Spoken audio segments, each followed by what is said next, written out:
আমি আল্লাহর কাছে চাও, আমি আল্লাহ তোমাদের রিজিকের ব্যবস্থা করিয়া দেব। আলা মুবতালা ফাউআফিয়াহু, অভাব অনটনের ভিতরে পড়ে আছেন, আল্লাহর কাছে চান। আল্লাহ রাব্বুল আলামিন বলেন আমি তোমাদের অভাব অনটন দূর করিয়া দেব। বলুন তো ওই গলির মালিক কে? আল্লাহ। আর জোরে কয় না কে? ফকির তুমি বাদশা বানাও তোমারি দয়াতে, বাদশা আবার ফকির বনে তোমার ইশারাতে। যখন খুশি নাও গো কেড়ে, যখন খুশি নাও গো কেড়ে মাখলুকাতের প্রাণ। দিবানিশি তোমার দয়াই গাই তোমার গান, তোমার দয়াই দিবানিশি গাই তোমার গান। চিল্লা বলেন কথা ঠিক কিনা? ও আমার ভাই, এই কঠিন হাসরের মাঠে আল্লাহরে ডাকলে কোনো লাভ হবে না। সেই দিন এই কঠিন হাসরের ময়দানে মানুষগুলি পানির পিপাসার জন্য আত্মচিৎকার করতে থাকবে। সেই দিন একমাত্র পানি পাওয়া যাবে এই হাউজে কাউসারের পানি। আল্লাহর হাবিব ফরমান আমার যে আশেকগুলি আছে, আশেকে রাসূল যারা আছে তারা দল বাঁধিয়া বাঁধিয়া আসবে। কিরকম ভাবে আসবে? আরবের বুকে উটের পালগুলি একসাথে দল বাঁধিয়া বাঁধিয়া তারা আইসা কূপের পানিগুলি পান করে। আল্লাহর হাবিব ফরমান আমার উম্মতেরাও হাসরের ময়দানে তারা দল বাঁধিয়া বাঁধিয়া আইসা এই হাউজে কাউসারের পানিটা পান করিয়া করিয়া তারা জান্নাতের দিকে রওনা দিয়া দিবে। চিল্লা বলেন সুবহানাল্লাহ। নবী আমার সেখানে বৈশা বৈশা তাদের দৃশ্যগুলি দেখবেন আর আনন্দিত হবে। তবে হঠাৎ করে দেখা যাবে একটা দল যখন আসবে তখন হাউজে কাউসার আর এই দলের মধ্যে একটা পর্দা পড়িয়া যাবে। তখন তাদেরকে পানি পান করার জন্য দেওয়া হবে না। নবী আমার ডাক দিয়া বলবেন আয় আল্লাহ, আগে যারা আসছিল পানি পান করার জন্য তারাও আমার উম্মত, এখন যারা আসছে পানি পান করার জন্য তারাও আমার উম্মত। কিন্তু এটা তো বুঝলাম না এখন কেন তাদের মধ্যে পর্দা পড়িয়া গেছে, তাদেরকে হাউজে কাউসারের পানি দেওয়া হচ্ছে না। তখন আল্লাহর পক্ষ থেকে ঘোষণাকারী ফেরেশতা ঘোষণা করিয়া বলবে ইয়া রাসূলুল্লাহ, ইয়া হাবিবাল্লাহ, আপনার উম্মত আগে যারা পানি পান করেছে এই কথাটাও সঠিক, এখন যারা আসছে তারাও আপনার উম্মত, তাদের মধ্যে পর্দা পড়িয়া গেছে এটাও সঠিক। তবে তাদের মধ্যে পার্থক্য হলো তারা দুনিয়ার বুকে আপনার অনুসরণ আর অনুকরণ তারা করে নাই। আপনি নবীরে তারা নবী হিসাবে মানে নাই, আপনার নবীজির আদর্শ তারা গ্রহণ করে নাই, আপনার নবীরে তারা নেতা হিসাবে গ্রহণ করে নাই, আপনার চরিত্রটারে তারা সুন্নত হিসাবে গ্রহণ করে নাই।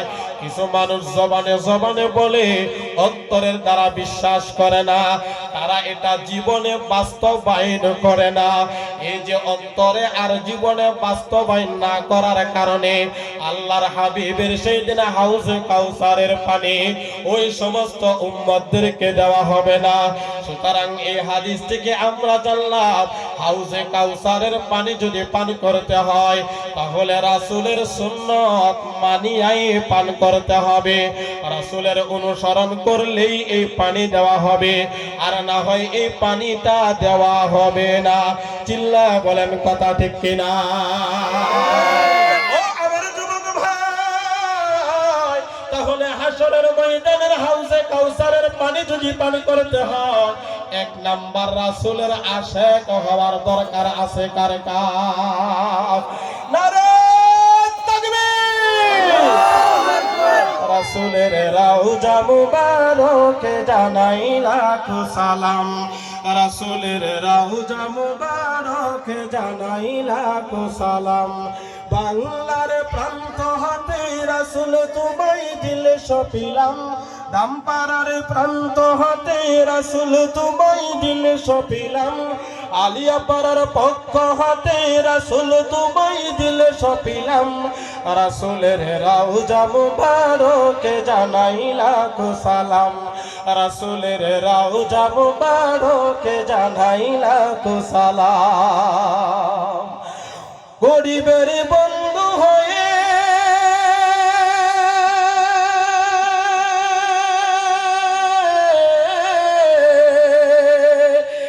তুমি দুনিয়াতে এলে তুমি দুনিয়াতে উম্মতের বন্ধু হয়ে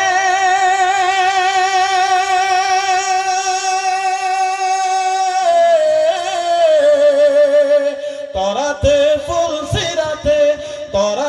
ফুল সিরাতে কালিমার নাই করে পার করিও তোমার সাথে কালিমার নাই করে পার করিও তোমার সাথে হাসরে দেখা দিও কাউসারের পেয়ালা হাতে হাসরে দেখা দিও কাউসারের পেয়ালা হাতে আমি তোমার প্রেমে পাগল হয়ে শুদ্ধ হলাম আমরা তোমার প্রেমে পাগল হয়ে শুদ্ধ হলাম রাসূলের রওজা মুবারকে জানাই লাখো সালাম রাসূলের রওজা মুবারকে জানাই লাখো সালাম বাংলার প্রান্ত হতে রাসূল তোমায় দিলে সপিলাম দামপাড়ার প্রান্ত হতে রাসূল তোমায় দিলে সপিলাম রাসূলের রওজা মুবারকে জানাই লাখো সালাম রাসূলের রওজা মুবারকে জানাই লাখো সালাম চিল্লা বলেন কথা ঠিক কিনা ও আমার ভাই এক নম্বর হাসরের ময়দানে এই হাউজে কাউসারের পানি যদি পান করতে হয় তাহলে রাসূলের খাঁটি আশিক হতে হবে দুই নাম্বার আশিক হইলে হাসরের ময়দানে হাউজে কাউসারের পানি পান করা যাবে কথা কই না যাবে তাহলে এই রাসূলের আশিক হইতে রাজি আছে কে কে এখন থেকে এই রাসূলের সুন্নাত আর ছাড়ব না হাতটা সোজা করেন আমি একজন মুসাফির মানুষ মুসাফিরের দোয়া আল্লাহ কবুল করে আয় আল্লাহ এই পশ্চিমে আলিয়া পাড়ার যত মুসলমান এখানে উপস্থিত হয়েছে মাওলা হাত তুলে বাড়াইছে পর্দার অন্তরালের মা বোনেরা আছে এই এলাকাবাসীকে আপনার হাবিবের খাঁটি আশিক রাসূল হইয়া কবরে যাওয়ার তৌফিক দান করুন সবাই বলেন আমিন এবার দুই নাম্বার আমলটা শুনেন দুই নাম্বার আমল আল্লাহর হাবিব ফরমান قال رسول الله صلى الله عليه وسلم من صلى علي عشرا في اول النهار দিনের শুরুতে যেই বান্দা আর বান্দিগুলি রাসূলের উপরে 10 বার দরুদ সালাম পাঠ করবে আওয়াজ দিয়ে বলেন কয়বার 10 বার আর জোরে কয় না কয়বার 10 বার দরুদ সালাম পাঠ করবে ওয়া আশরান ফি আখিরিন নাহার দিনের শেষে আরো 10 বার দরুদ সালাম পাঠ করবে নালাতুহু আল্লাহর হাবিব বলেন এই সালামটুকু আমি রাসূলের নিকট পৌঁছাইয়া দেওয়া হয় চিল্লা বলেন সুবহানাল্লাহ বলবেন হুজুর এটা কিভাবে যাবে আমরা নিকলি থেকে সালাম পেশ করব রাসূলের উপর দরুদ সালাম করব এটা আবার মদিনা মক্কা মদিনাতে কিভাবে যাবে আল্লাহর নবীজি আরেক হাদিস শরীফের ভিতরে ফরমান আলা রাসূলুল্লাহি সাল্লাল্লাহু আলাইহি ওয়াসাল্লাম ইন্না লিল্লাহি মালাইকাতান সাইয়াহিনা ফিল আরদি ইউবাল্লিগুনি মিন উম্মাতিস সালাম নবী আমার কয় আল্লাহ তাআলার অসংখ্য একটা বাহিনী আছে ফেরেশতা এই ফেরেশতারা জমিনের মধ্যে 24টা ঘন্টা সাইয়াহিনা ফিল আরদি তারা জমিনের উপরে ভ্রমণ করে তারা নদীর উপরে ভ্রমণ করে তারা বনে জঙ্গলে সর্বস্তরে দোকানপাটে রাস্তাঘাটে যেখানে মানুষগুলি বসবাস করে ওই জায়গার ভিতরে ফেরেশতারা চলাফেরা করে সাইয়াহিনা ফিল আরদি ইউবাল্লিগুনি মিন উম্মাতিস সালাম এই জমিনের উপরে থাইকা এই আলিয়া পাড়ায় রাত মাত্র 11:30 11টা বাজে এখানে তাই কাজে রাসূলের আলোচনা শুনতেছেন, রাসূলের উপর যে দুরূদ ও সালামগুলি আমরা প্রেরণ করতেছি, এই ফেরেশতারা এখানে অলরেডি উপস্থিত আছে। চিল্লায়ে বলেন সুবহানাল্লাহ। আল্লাহর নবীজি বলেন ইউবাল্লিগুনি মিন উম্মাতিস সালাম, আমার উম্মতের এই সালামগুলি আমি রাসূলের নিকট এই ফেরেশতারা আইসা আইসা নাম ধরিয়া ধরিয়া আমি রাসূলের নিকট পৌঁছাইয়া দেওয়া হয়। তাহলে বলবেন হুজুর লাভটা কি? লাভটা কি? আগের হাদিস শরীফের ভিতরে আল্লাহর হাবিব ফরমান সকালে 10 বার বিকালে 10 বার যদি রাসূলের উপর দুরূদ ও সালাম পড়ে শাফাআতি ইয়াউমাল কিয়ামা, জবানটা খুলে সবাই বলেন আল্লাহু আকবার। নবী আমার কয় এই মানুষের জন্য, এই বান্দা বান্দির জন্য, এই উম্মতের জন্য হাসরের ময়দানে আমি রাসূলের শাফায়াত আবশ্যক হয়ে যায়। অর্থাৎ নবীজি আমাদের জন্য শাফায়াত করবে, এটা আপনারা চান কি চান না? কে কে চান? কে কে চান? সালাতু সালাম গো আমার দরুদ সালাম গো আমার, সালাতু সালাম গো আমার দরুদ সালাম গো আমার, কইও নবী মুস্তাফা তোমরা যদি যাও গো মদিনা, তোমরা যদি যাও গো মদিনা, মদিনা শরীফের মাটি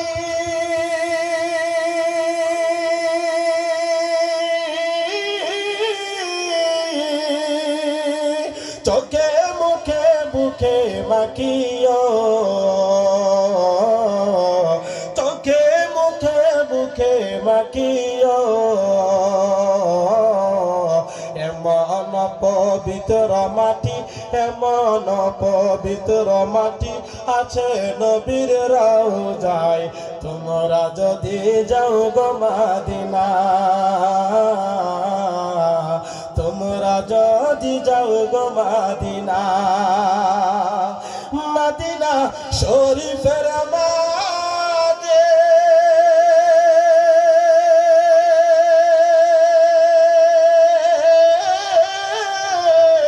রিয়াজুল জান্নাত আছে,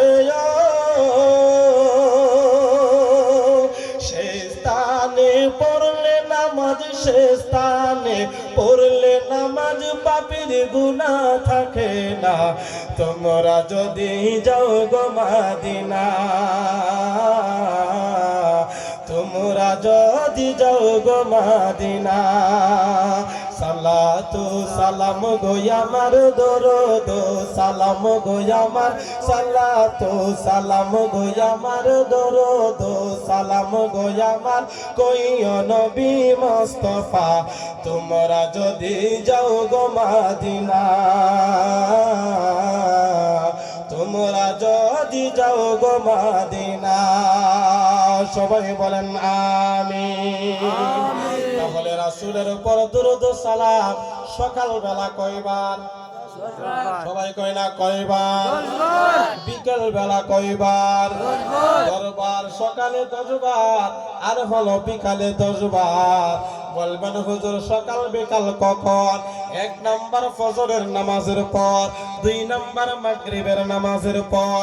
দুরূদ ও সালাম বড় লম্বাটা না পারলে অসুবিধা নাই, শুধু সাল্লাল্লাহু আলাইহি ওয়াসাল্লাম, সাল্লাল্লাহু আলাইহি ওয়াসাল্লাম, সাল্লাল্লাহু আলাইহি ওয়াসাল্লাম, সাল্লাল্লাহু আলাইহি ওয়াসাল্লাম, সাল্লাল্লাহু আলাইহি ওয়াসাল্লাম, সাল্লাল্লাহু আলাইহি ওয়াসাল্লাম, সাল্লাল্লাহু আলাইহি ওয়াসাল্লাম, সাল্লাল্লাহু আলাইহি ওয়াসাল্লাম, সাল্লাল্লাহু আলাইহি ওয়াসাল্লাম, সাল্লাল্লাহু আলাইহি ওয়াসাল্লাম।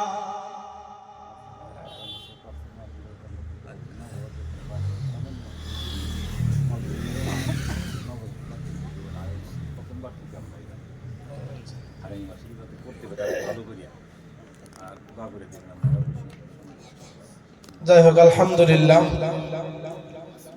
তাহলে আলোচনা সূরা কাউসার সম্পর্কে আলোচনা। রাসূল সাল্লাল্লাহু আলাইহি ওয়াসাল্লামের হাউজে কাউসার পেতে হলে 1 নাম্বার রাসূলের অনুসরণ আর অনুকরণ করতে হবে। 2 নাম্বার বললাম হাদিস থেকে হাসরের ময়দানে যদি শাফায়াত পেতে হয়, রাসূলের সুপারিশ যদি পেতে হয়, তাহলে রাসূলের উপর দরুদ ও সালাম কম না বেশি? কয়বার? 10 বার। সবাই কয় না কয়বার? 10 বার। আর বিকালে 10 বার। 10 বার। এই আমলটা যদি কেউ লাগাতার করে, আল্লাহ রাসূল বলেন এই বান্দা বান্দির জন্য আমি রাসূলের শাফায়াত আবশ্যক হয়ে যাবে। জিল্লা বলেন সুবহানাল্লাহ। এই একটা আয়াতের আলোচনা। কাউসার শব্দের 1 নাম্বার অর্থই হলো যে নহর, 2 নাম্বার হলো কল্যাণ, ভালাই। তো সময় যেহেতু প্রায় 1 ঘন্টা প্লাস হয়ে গেছে, আপনাদের মনে কষ্ট হইতেছে, হ্যাঁ? যাই হোক, আগামীকাল যেহেতু জুমার দিন, তো অল্প সময়ের ভিতরে এই মাহফিলটা হওয়াতে আপনাদের খুশি না বেজার? কথা কয় না, খুশি না বেজার? এই মাহফিলটা হওয়াতে লাভ হয়েছে না লস? আমি যে আলোচনা 1 ঘন্টা মাত্র শুরু, আরো যদি ঘন্টা কানেক করে চলে যাবেন, মনে হয়তো আপনাদের মনে বিরক্ত লাগতেছে। তো আগামী বছরে মাহফিলটা হোক, এটা আপনারা চান না ইনশাআল্লাহ? এলাকার বাইতুল নূর জামে মসজিদ ও যুব সমাজের উদ্যোগে আয়োজিত। এরপরে 2 নম্বর আয়াতের আলোচনার ভিতরে এই আলোচনাটা আসতো, ফাসাল্লি লিরাব্বিকা ওয়ানহার।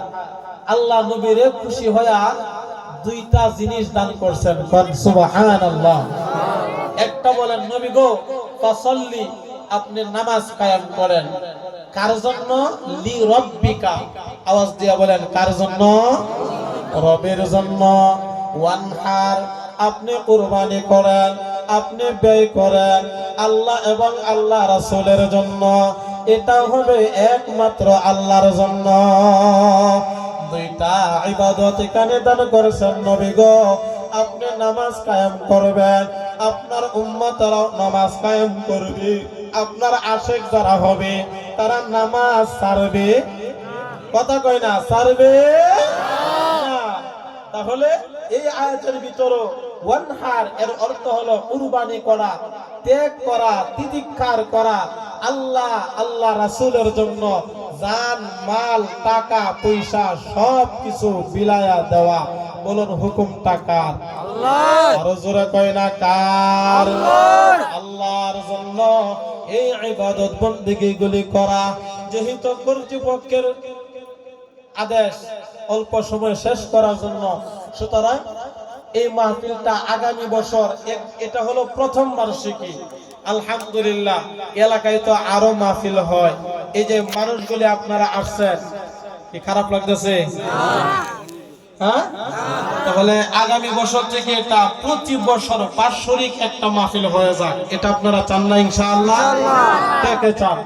কে কে চান? নারে তাকবীর!